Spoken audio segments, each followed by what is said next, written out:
people would think that going out by yourself in the woods at night is a crazy thing, but for me it's just fun, and I just don't know how to do anything other than what I'm doing, so And I you wrote a did, song about it. and you didn't have to cut your arm off with a pocket knife. I so. did not. I saw that movie. That was really screwed up and terrifying. And I do climb as well. I rock climb, but I don't go alone. Smart thinking. What do your parents think about that? Oh, well, they started it, actually, so. Going and Oh, yeah. alone at night, it's okay. Oh, yeah. Yeah. Okay. All the time. So, I know you've got something very exciting you want to talk about, so why don't we I jump do. right into that? I'm pregnant. You heard it here first. Okay, just kidding. Yes. Yeah, I have a Kickstarter campaign, which is kind of like having a baby. Maybe we should just get away from that right now. So anyway, I launched a Kickstarter campaign to fund a new record. That last song will be on that record. And we launched it something like 26, 27 days ago, and we've got 4 days left. And actually, partway through this interview, that clock will tick down to 3 days. And we are right now at something like 95% funded, which is super, super exciting. Right. Yeah. So people out there who want to push this over the edge, just how do they search? The easiest thing to do is to go to Kickstarter.com and then put Chelsea Berry into the search, or you can go to chelseaberry.com, and right on that homepage you'll see a link that says, Chelsea Berry Kickstarter, and you can click on that. Excellent. I mean, how historic it would be if right here on this show we can announce that you've gone over. And if we announce that she's gone over, don't stop contributing, because they let you at Kickstarter go over your goal. Yes. So. But they don't let you go under, and so we haven't really said much about that, but it is always a little bit scary, because Kickstarter is a unique sort of all or nothing platform, and if you don't make your funds, you don't get anything. Right. Which I think is brilliant, because for a number of reasons. One, it sort of gets people to contribute, but also I wouldn't want to make a record on less than I thought I had to make it on. Right. You don't want to give people something that you're not feeling good about and excited about. So for the sake of people listening, in the old days, EMI or one of the big companies would give the Beatles whatever they wanted to do to make an album in as much time. But so for $18,000, what is that going to get for you? A new pair of roller skates. Yeah. All right. Great. And and a puppy, and a house to put the puppy in. I think we've sort of worked it out so that we'll be able to do probably 10 tracks, between 10 and 12 tracks. I want to do it in a studio,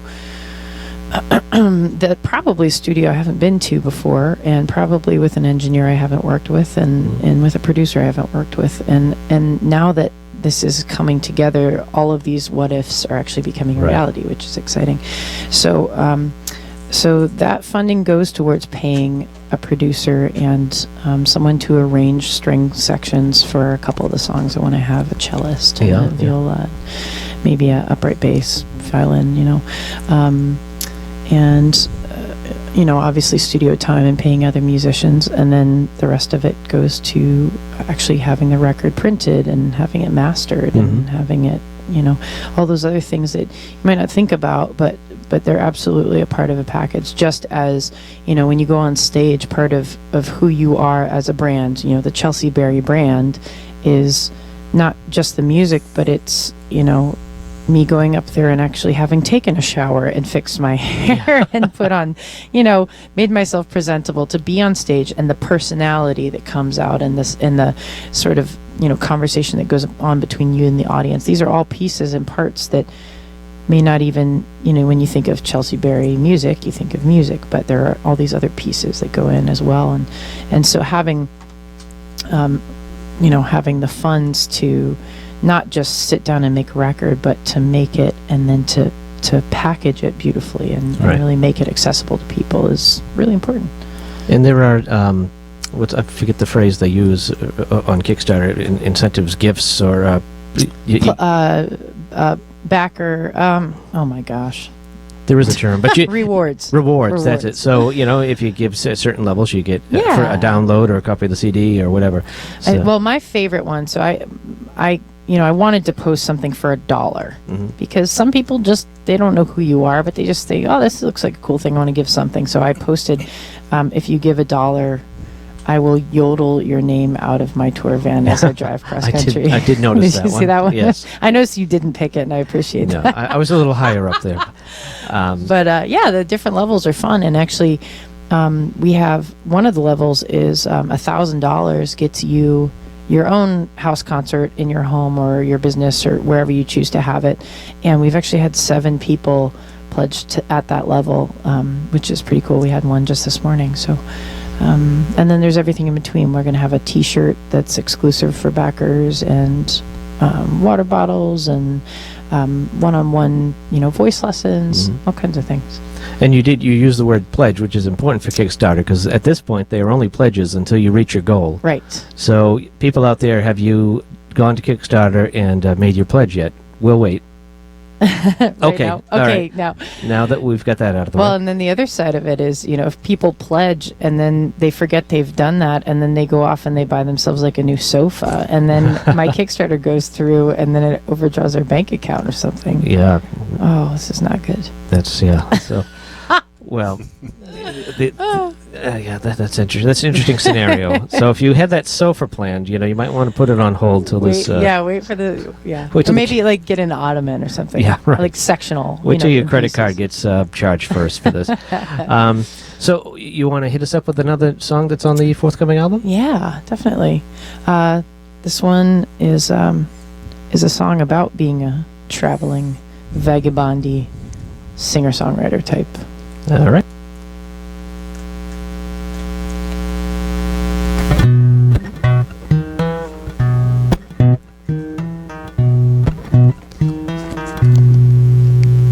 My boots mark the rhythm of a heartbeat, steady and light. The stars are thick as thieves, and the moon cuts a path through the night. It may seem suspiciously like I don't know where I am, but not knowing is the best part of the plan. So I'll give this a try with my eyes on the sky and my fingers crossed. Just because I'm wandering doesn't mean I'm lost. You and I were different as the sun and the moon, brought up on commitment in the silver spoon. When love was the currency, you wanted security at any cost. Just because I'm wandering doesn't mean I'm lost. Just because I'm wandering doesn't mean I'm lost.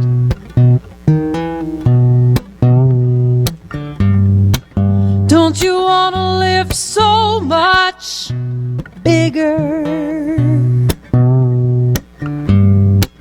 Unburden your body and mind.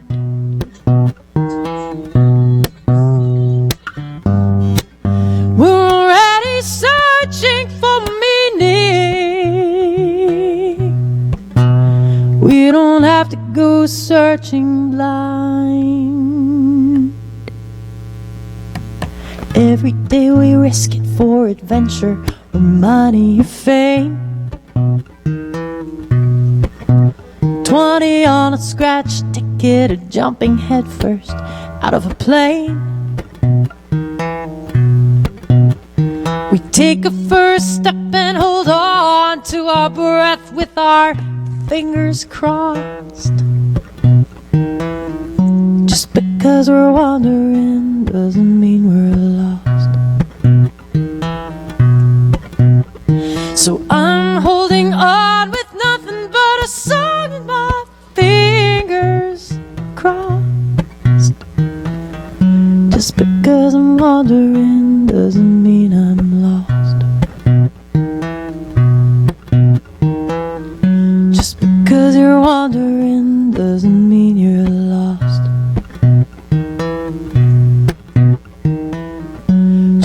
'Cause we're wandering.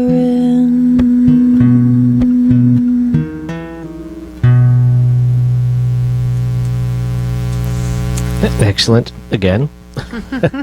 Thanks. Wow. So, we were talking before we went live about what brought you this way. So, for the sake of the 2 or 3 people out in Cape Ann and beyond who don't know the story, why don't you give us... Yeah, aside from the ones who don't know, right? So to go way back, my great-great-great-grandfather, I'm kidding. I was just going to see if you would make a face. Well, I mean, you never know. I don't know anything about him. I should probably learn. I could look on Ancestry.com or something. So my parents, my mom is from Aberdeen, Maryland, and my dad's from New Jersey. And they went out to Texas for grad school in the 70s. And in 1980, they decided to do something different. And they didn't care what it was. They just did not want to be in Texas anymore. And there was a job opportunity in Alaska. And they left and they never came home. That's just what happened. So we were discussing earlier, we were talking about rock climbing, and my folks actually really, that's what they did. They moved up there in 1980, and they took a mountaineering course and learned how to ice climb and build snow shelters and ski. And most people in Texas don't even acknowledge that Alaska exists. True, let Most alone that we're unusual. so much bigger than Texas. But are we really going to get into that? No. Yeah, it was. So it was an adventure for them. So they moved up there in 80. I was born in 83. My brother was born in 87, and so then the adventure back was I went to Montana State for 2.5 years and studied classical voice and mostly just goofed off, skied and climbed and kayaked and all that, and then took a year off and was accepted at Berkeley and Boston, and so headed out here, and I was in Boston for a couple years and was pretty overwhelmed by the big city. I know it's not big, and I know that now because I spent a lot of time in Manhattan and LA and Chicago, and I'm very comfortable navigating those things. But at the time when I was 21, moving to Boston was pretty big deal, and so I sort of sought out some kind of refuge that thankfully wasn't at the bottom of a bottle somewhere. It was at the end of the MBTA, and ended up in Rockport and loved it, and just started kind of making connections. Moved away to Chicago for a while, moved to Nashville, but I decided to come back and stay with a friend in Rockport. I guess like 8 or 9 years ago. I don't even know. And started playing originally up at the Greenery in Rockport and the Blacksmith Shop when they were still open, and then started doing the open mics at the Rum Line and Captain Carlos and Cameron's, and then doing gigs and getting paid, and here we are. Wow, and the rest, as they say, is history. Yes. Yes. Who studying classical? Who are your influences? Who influences you in terms of singing and/or songwriting? Well, I wouldn't say they're, you're saying classical. As far as classical artists go, I don't listen to a whole lot of classical. I love Bocelli, and I'm just crazy about his stuff. But as far as people that have influenced kind of this whole singer-songwriter thing, I mean, I listen to a ton of John Denver and Carole King and Dan Fogelberg, Joni Mitchell, Judy Collins. My mom tells me I was born in the wrong era. Yeah, really. Sound very 60s. Yeah. So my folks had a lot of tapes of all that stuff, and that's what we just rock out to. And the song you just played, when I interviewed Livingston Taylor, he intimated at desperation of a singer-songwriter in terms of wanting to keep going, to get heard and to make a living and to get the creative stuff out. And that was sort of like a mellow version of that. Oh, thanks. Well, yeah, it's true. And I was talking with my girlfriend Megan today. She's Megan Birch. She's a fellow singer-songwriter from Colorado right now. She's playing up at One Longfellow. Little plug this evening, and I'm going to go hang with her up there in Portland, Maine tonight. And she and I have had that discussion a lot because she and I are both on the road a ton, and this last couple weeks I was playing in Minneapolis, and then she'd be there the next night, and then I'd be in Chicago, she'd be there the next night, so we're sort of tag teaming the Midwest, and in between, having 6, 7, 8 hour drives where you're not doing a whole lot else except thinking about, songs or whether this is really worth it or not. I mean, and it is, but it is difficult. It's hard. And, but ultimately it's, it's who you are. It's part of who you are. And asking me to not play music anymore, as much as sometimes I have been in a place where I thought, I don't know if I can do this anymore because it just is too hard. It's you do feel vulnerable a lot of the time. You're taking your heart and your soul and putting it into something, and if people say they don't like it, it's hard not to take that as a personal attack. And you learn how to do that. But I've totally gotten off subject here. But but that makes sense, because I think the most, as an audience member, as a fan, the most important thing to me when I watch someone or want to go see someone is I want that person to be genuine and to be honest. Right. And if you don't, I mean, there are times, I'm sure, when you go out there for whatever reason and you feel like before you go on stage, it's like, I don't even know if I can do it tonight. But you find a way. You do find a way. And you know what's really neat, and I don't know if we've talked about this a little bit, about Livingston as my mentor, and I tour with him a lot. And I was playing a show with him in Plymouth, Massachusetts last year. And it was in the middle of the winter. We had just had one of those huge snowstorms up here, and I had lost not only my keys, but my spare keys. Couldn't get into my car, let alone start it. Yep. And had a show that night, and we ended up finding both sets. One of them we didn't find until a few months later. It literally was at the bottom of a snowbank in a friend's yard. But anyway, I got a ride from 2 friends that agreed to leave earlier so I could get to my sound check. And South Shore traffic just makes you want to jump off a bridge. And so we got through all that, and I forget there was something else about like my guitar. Something had happened to my guitar, and I think some of the bracings were loose and needed to be re-glued, and I couldn't get it back from the shop. So I showed up at this show just frazzled as hell, with Liv, who I've played with before, and just exhausted and frustrated, and didn't have a guitar, so I had to borrow his, and had only gotten there because my friends had driven me my own show, and just was really kind of at my wit's end that night. And I got up there and started playing, and I was playing the song Never Saw Blue that's written by this guy down on the Cape named Thomas Keys. And I don't know if it was like after the intro before I started singing, or if I just stopped in the middle of the song and just started saying, guys, I can't tell you how I had the worst day today, and I feel like $1 million right now being on this stage, being in front of you. And it's true. It's like, I just recently went through a breakup that I hadn't anticipated, as so often happens, and it's been one of the hardest things I've ever been through. And the places where I feel the safest since then are doing yoga, hiking in the woods, and being on stage, which is weird for some people. They think, God, really, being on stage and pouring out your heart in front of people? But it is. That's a safe place for me. Good for you. Yeah, that's awesome. That is awesome. It's awesome. All right. Well, why don't we play one of the recorded tracks? Do you have anything queued up, or Rick? Either one. Which one would you like to start with? I don't even remember what I sent you, so I'm going to let you pick. Okay. You have It Could Happen to You and Lonely Being Lonely. Oh, wow. We sound very dark. Let's do It Could Happen to You. Okay. All right. So while he's queuing that up, you want to tell us about the song? Sure. This is actually Gloucester-based story.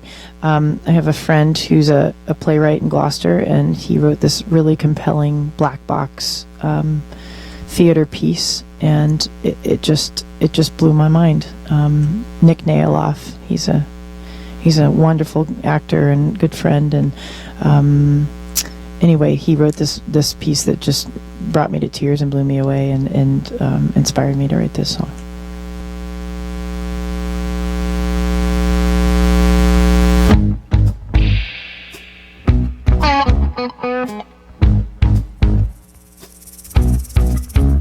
It could happen to you. It's 20 to 12. The clock is saying it's over. It could happen to you. Your baby grows up to be a single mother. It could happen to you. You eat and you eat and you eat to cope with your anger. It could happen to you. Your knees and your joints can't take the weight any longer. Baby, you're so worried about what they are saying about you. And before you know it slips out, you are talking straight to pushing, judging your way through.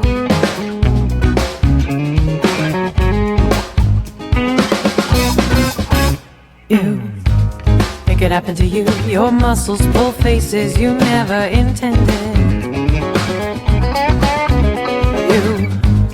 It could happen to you. They twitch and they twist life as you know it has ended.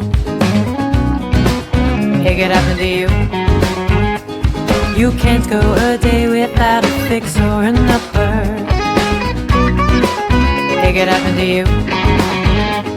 The booze or the pills or the touch of a lover. Baby, you're so worried about what they are saying about you. And before you know it slips out, and you are talking is late to pushing, judging your way.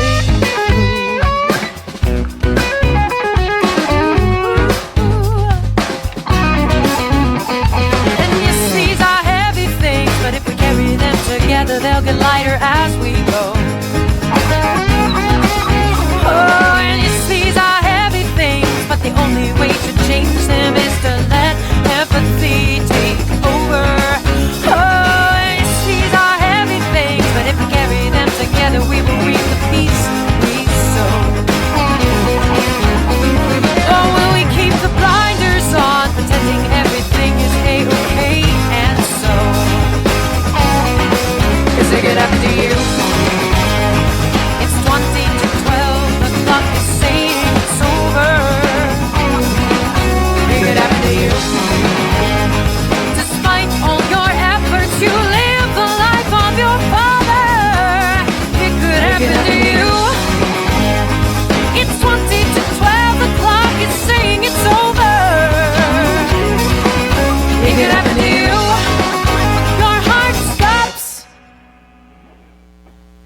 It could happen to you.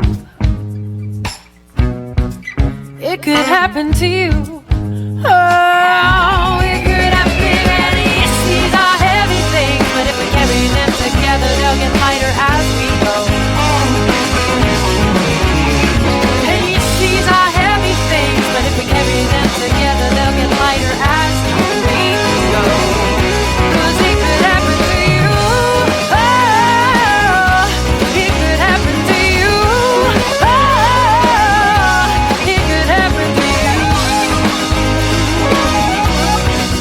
It could happen to you. Okay, we're back, and it can happen to you. Sound like a show tune. Yeah. Like a rock opera show tune type thing. So it can happen to you. It can happen to Rick. It can happen to Yeah, I Chelsea should have. Berry. We should have warned Chelsea that when we do, when we go to the recordings, the camera's still. I don't have any other videos I can pop in there yet. That's funny. So this is being streamed online. We're doing it live, and then it will be available on demand probably within 24 hours. So That is so funny. There's two simultaneous streams. There's an audio stream and then the right. video stream. And so- the video Yep. stream. Yeah, good thing I wasn't doing anything weird. I mean, I would have turned it away. Yeah. yeah. I bet. No worries. All right. I got to ask you, all the places you've been to and that you go to, and usually, I have these negative, dark questions that I want to ask, but I won't because that's not what we do. So I always ask, what's the most fun, most surprising, the best place that you've been? Is there one or two? I that will come to only mind? answer that question if you ask me one of the weird questions afterward. Okay. Okay, cool. All right. So Okay, I will. The best place, like the best place or the best venue? Whatever. The first thing that comes to mind that you really, this place is awesome. I love it. Good city, place, whatever it might be. Well, I love Chicago. I love going to Chicago, and part of it is that it's sort of a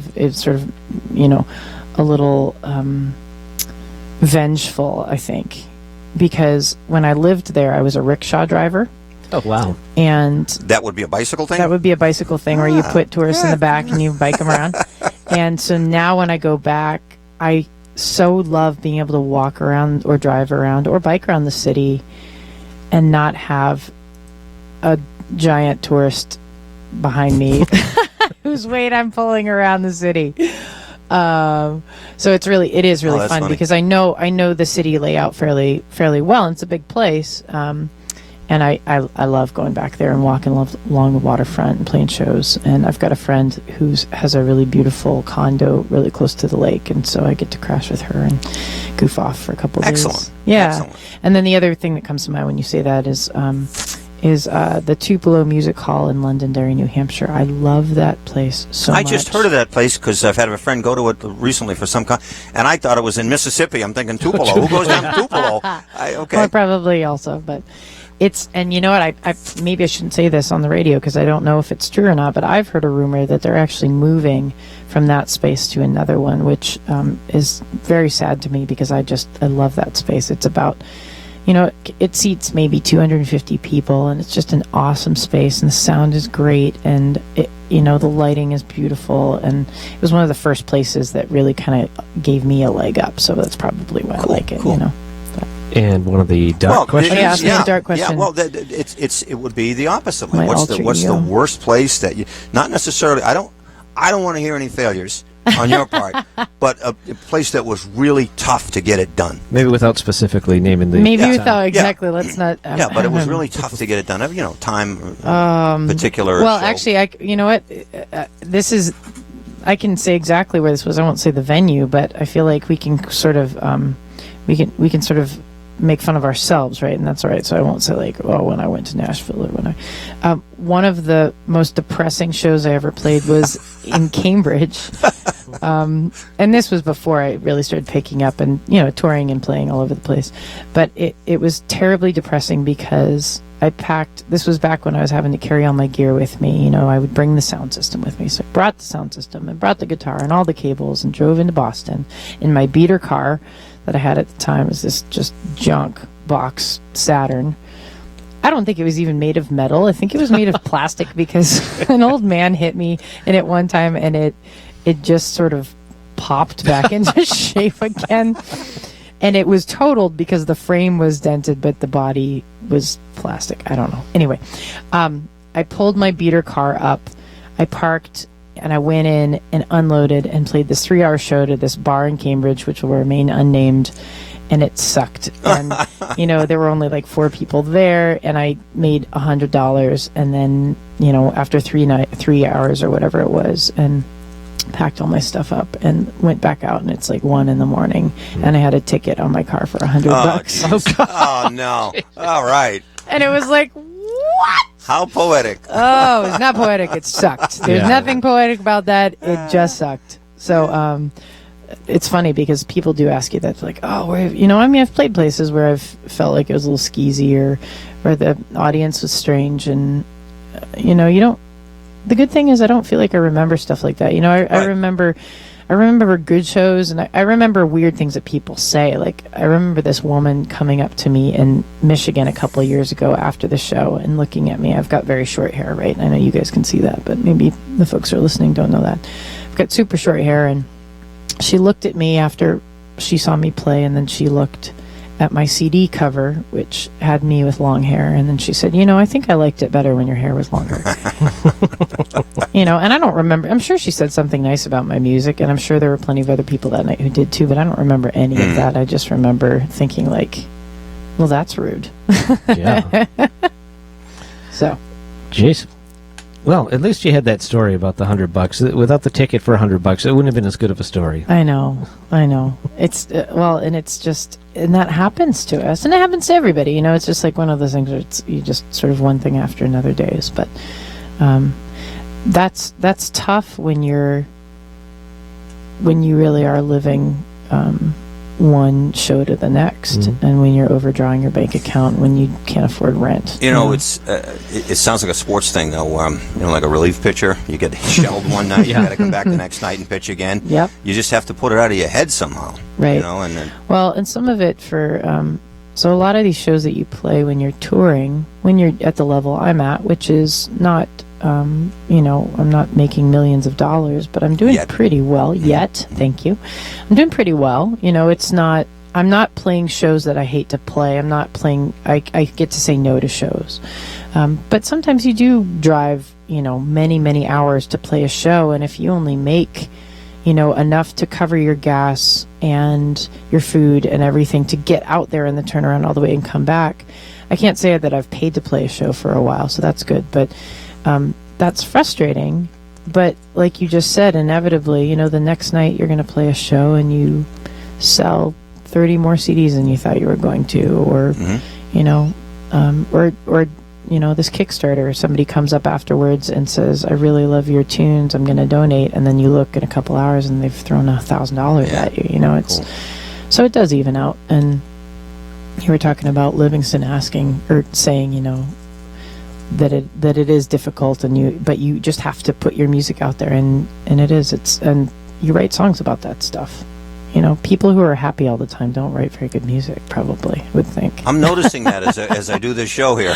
I'm learning that. Well, it's wonderful that you're at the stage that you can say no to shows, but I'm glad you didn't say no to this. Oh, thank you. Well, I don't mean that I to got sound one more weird snotty. question. Oh, yeah, Can I add one more? ask away. Okay, and I haven't asked Weird. of any of your guests. I Yeah, love this it. one, because you get a song stuck in your head and you hate it. Get out of my head. Get out of my head. Yeah, I can't stand it. It's usually the last song, even if it's a great song on the radio. Yeah, like 1-800-CARS for Kids. That's a great song. Oh God! Donate your Isn't that credit. Yeah, that is oh the my God. worst. So, do your songs get stuck in your head? Your own songs? Not necessarily in a bad way. No. That's what I'm saying. Yeah. You know what? Sometimes the newer stuff does. Yeah. Yeah. Part of it, I think, is just because you're trying to write it. But Yeah. the good thing is that and I mean newer, just no matter where you're at, like what time, you get the stuff that you're working on stuck in your head. But lately, some of my stuff that I've been writing for this record has been getting stuck in my head, and I think it's because it's actually catchy stuff, and I'm hearing that from other people too, that just because I'm wandering doesn't mean I'm lost. People, it's so cool because I'll be on stage. The first time I played that was in California for one of Liv's audiences, and when this chorus came around the second time, people were singing it with me. Ah, nice. And they'd never heard it before because I'd never played it out before, and so that for yourself, yeah, that's a wonderful thing. And I totally can relate to what you're talking about too, but it is exciting to have something that's catchy enough that it's starting to, be on heavy rotation. Sounds like it's part of your creative process, also. Yeah. Especially when I drive, when I hike and when I drive, I don't listen to music at all. I just put it on cruise control and just write songs. flow. That's what I do. Yeah. I have one more crazy question later at this time. Okay. Oh, Do you want to hit up a piano song? sure. All right. Yeah. Then you have to tell a joke while I'm. Yeah, over okay. there. Well, Chelsea moves from one place to the next. Do the fundraiser thing again. Oh, How the do you fund. do that? Yeah, so the fundraiser. Make sure you go to chelseaberry.com and look for the link about the Kickstarter program, or go to Kickstarter and just search for Chelsea Berry, because she is so close, and I would love in the next 20 minutes to be able to announce that she has indeed met her goal. And we can put that on our resume, right? Exactly. It was just because of us. There you go. That's right. Okay, so let's. That mic sounded good. It is. All right, piano. All right. Wonderful. Thank you. So I mentioned this song earlier.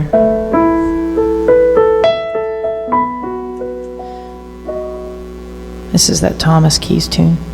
Could I have a little, I can hear that reverb there. Greg, can I have less of that, please?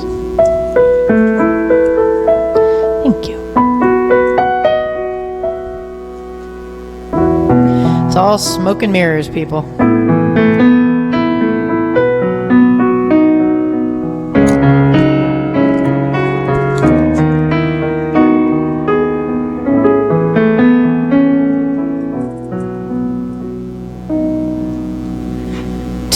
Today we took a walk up the street and picked a flower and climbed the hill above the lake. And secret thoughts were said aloud. We watched the faces in the clouds until the clouds had blown away. And were we ever somewhere else? You know it's hard to say, 'cause I never saw blue like that before. Across the sky, around the world, you're giving me all you have and more. And no one else has ever shown me how to see the world the way I see it now. Whoa. Never saw blue like that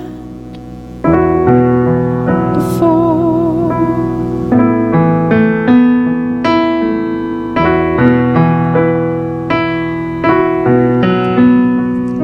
I can't believe a month ago I was alone. I didn't know you, I hadn't seen you or heard your name. And even now, I'm so amazed. It's like a dream, it's like a rainbow, it's like the rain. And some things are the way they are, and words they can't explain.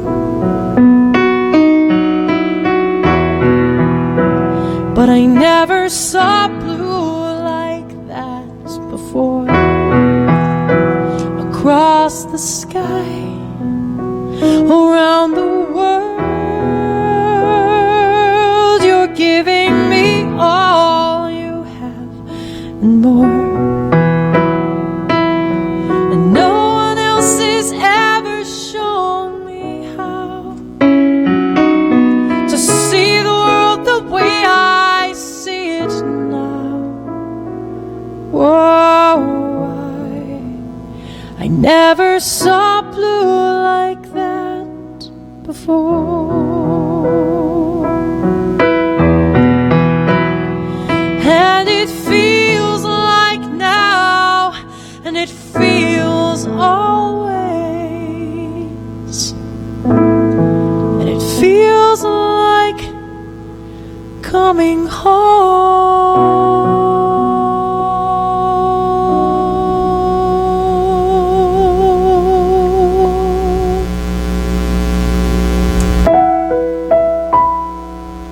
I never saw blue like that before. Across the sky, around the world,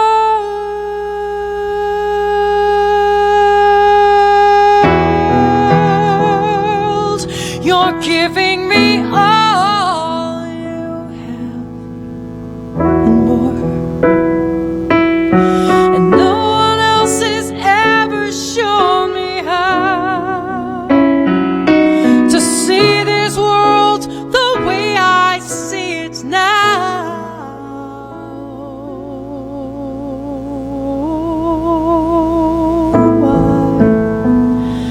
I never saw blue like that before.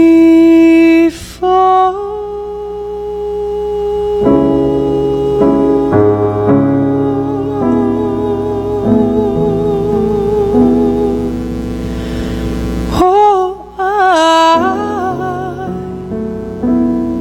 I never saw blue like that.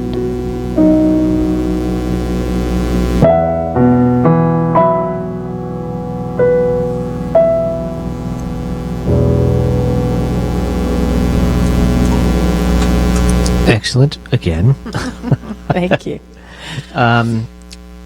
So I saw you once at Giuseppe's, and you played. I think you played a couple songs on piano. But you commented about maybe not being so comfortable on piano. So How do you feel? Do you typically do a lot of piano live? Or? I'm doing more. Yep. I definitely am doing more. I have spent a lot more time over the last few years in front of a piano, and it's made me more comfortable. I actually like the way I sing better when I'm on piano. I think that piano sort of allows me a little bit more vocal freedom, and I'm not sure why that is, because obviously it shouldn't matter. Yep. But yeah, I feel like it does. So I really enjoy it now. I mean, it's definitely a little bit nerve-wracking, especially when I'm doing newer stuff. I've been playing that song for a while, so that's not the case. But yeah. Where'd you go on that song? Because you went away. Oh, did I go away? Oh, yeah. Yeah, you were off somewhere else.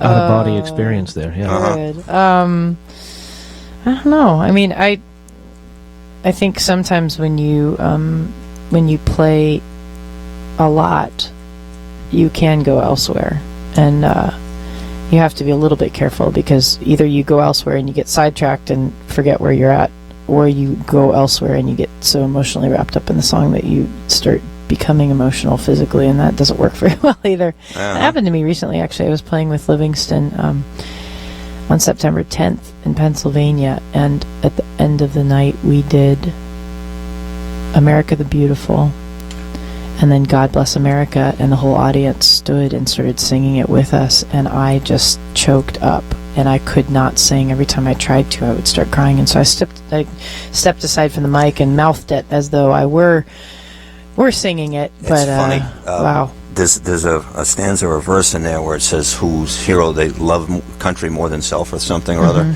And we sing it at church, and every time we get to that, I can't do it. Yeah. I can't do it. Yeah. Isn't that weird? But It's wonderful, I get that. though. It's Oh, wonderful. yeah. You know, and we've Absolutely. talked about how, not to get too political here, but I've talked about it with Liv, and I've talked about it with many people, that I understand that the reason why our national anthem is what it is, and I get where it comes from. And you know, my brother was a Marine Scout sniper, and I've got lots of military on both sides of my family, so no disrespect meant to the military or anything that anyone has done, but I do love those other songs, you know, God Bless America, Land That I Love, Stand Beside Her and Guide Her, you know, in talking about, you know, America the Beautiful, and it's more about love and supporting each other rather than surviving a night of war, which, Right. you know, but the reason that we are here to love and support each other is because we did survive a night of war, so I suppose it goes both ways, you know. Right, because it had that battle turned out differently, we might be singing "God Save the Queen." So. That's right. She's okay. She's all right. Yeah, she's all right. She's a nice lady. That's funny. Oh. All right. Now, Rick had another weird question. Why don't we let him? And it goes with the creative process, I guess. I teach math, or I taught math for a long time. Wonderful. Sometimes I was taking a course, I'd get stuck on it. One time I was stuck on a problem. I worked on a problem for 22 hours and couldn't get it right when I was taking a graduate course in math. But you keep working on it, as you do with when you're driving, and you're creating while you're driving or walking, or am I right? You can't stop it. You can't turn it off. But sometimes you need to turn it off. So fall asleep, the subconscious takes over, wake up at 3 a.m., you dumbass, I've got it. Go back to sleep and you have it. It's not a dream. Happen to you at all? Oh, I thought you were going to say, and then you wake up and you can't remember. No. No, this is the beauty of it. It's when the subconscious works. You work on something so long, I finally just say, okay, I can't do it. I'm going to have to ask somebody, go to sleep. And it's happened a few times, not often, because I'm not a creative person. But I just wonder, have you ever had an incident like that where, you know, you're working on something and it's just not quite there, but then for some reason, doesn't have to be you're asleep, but some reason something else kicks in, and there it is, you've Absolutely. got it. And for me, a lot of my songwriting process is putting pieces of a puzzle together, not so much sitting down writing a song from start to finish, but realizing later on that aha moment, you know, realizing that lyric I was looking for is actually in a song I wrote back in January that I never used. Or somebody says something to you in conversation, and like you said, it is subconscious, because ultimately the reason you come around to that aha moment is because whether you realize it or not, you're putting it out to the world that you need that answer, you know. And which that's why I think living mindfully and living with intention is important, because if you put your intentions out there, it's not like they magically come to you. But if I say, these are the things I want in my life, or I'm looking for this lyric, or I can't think of what this chord change needs to be, but I put it out there, and whether I realize it or not, I'm more open to receiving those answers when I've put it out there than if I don't, And so, yeah, I agree with you 100% on that. And actually, I wanted to ask you, so what level of math are you teaching? Oh, just high school. Awesome. Just I high love school. math. And I wanted to say, you're absolutely creative. You have to be creative to be a mathematician. Well, I think you do. The thing I talked to you a little bit about before we were talking with Livingston, I found that with my kids, every now and then there'd be a kid who would teach me something, more often than not. But I'm talking about in that process of learning. The kid knows something that, with all my experience, oh crap, I didn't know that. That's awesome. And when you guys were on stage, I mean, he looked to you as a co-equal.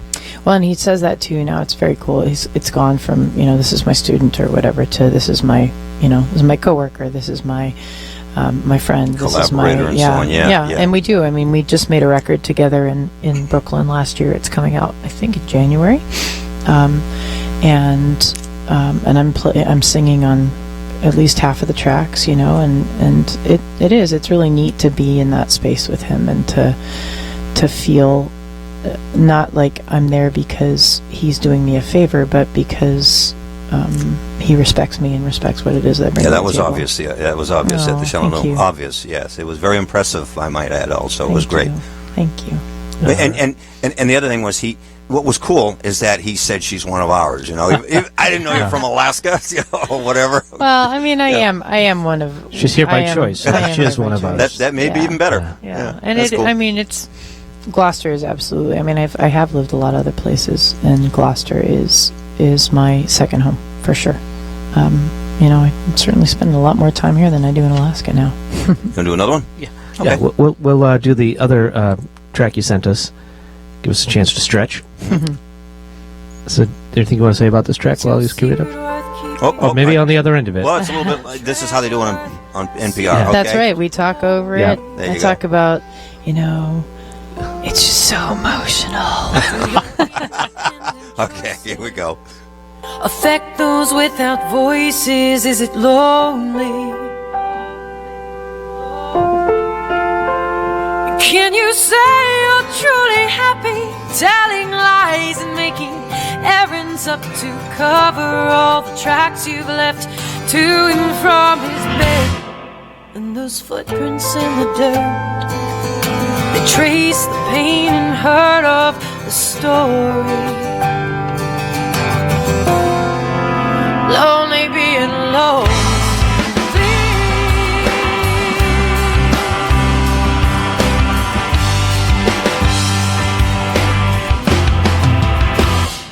Now his make-believe's your business, and his frailty your weakness. Does it haunt you? When he tells you she's cruel, do you smile and play the fool because it wants you? Would you give up everything you've worked for your whole life to live with him in poverty when no one knows your name? Without cover of the night, would you still be the light he is drawn to?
All right, we're back. This is Greg Verga here, and that was Chelsea Berry. And Chelsea, thank you so much for being with us. Yeah, thanks for having me.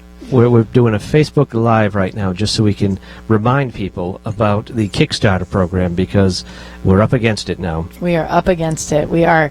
So we have 3 days. I think as of 3:30 now. Yeah. So we've got 3 days to raise the remaining. I think we are $689 short of our goal. So All right. we could totally do it. So people can do that. So they can go to chelseaberry.com, look for the link for Kickstarter, or they can go to Kickstarter and search for Chelsea Berry. That's right. And also your music, and people can probably hear my dog in the background barking. I apologize. Somebody must have walked by the house. He doesn't like that. They can get your music that's available already at chelseaberry.com or the other usual suspects such as... iTunes, Amazon, CD Baby, all of that. Yeah. Okay, great. Okay, I'm going to sign off of Facebook Live.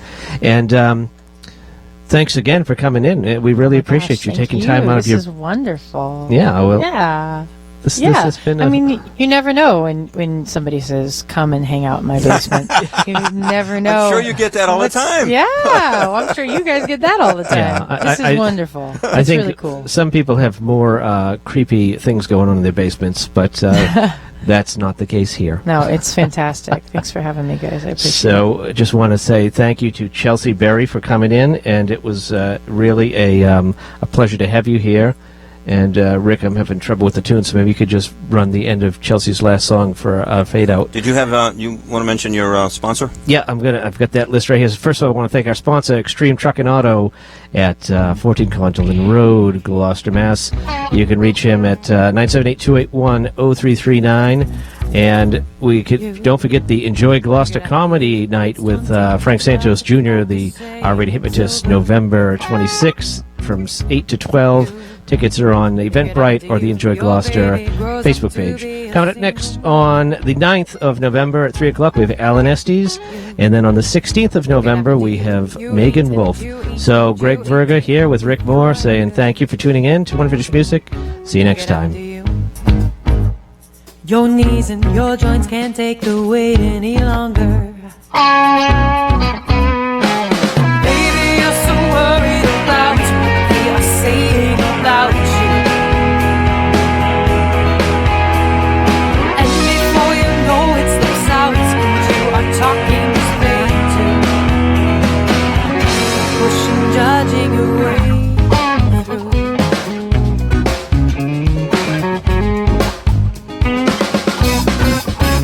You make it happen to you. Your muscles pull faces you never intended. You make it happen to you. They twitch and they twist life as you know it has ended.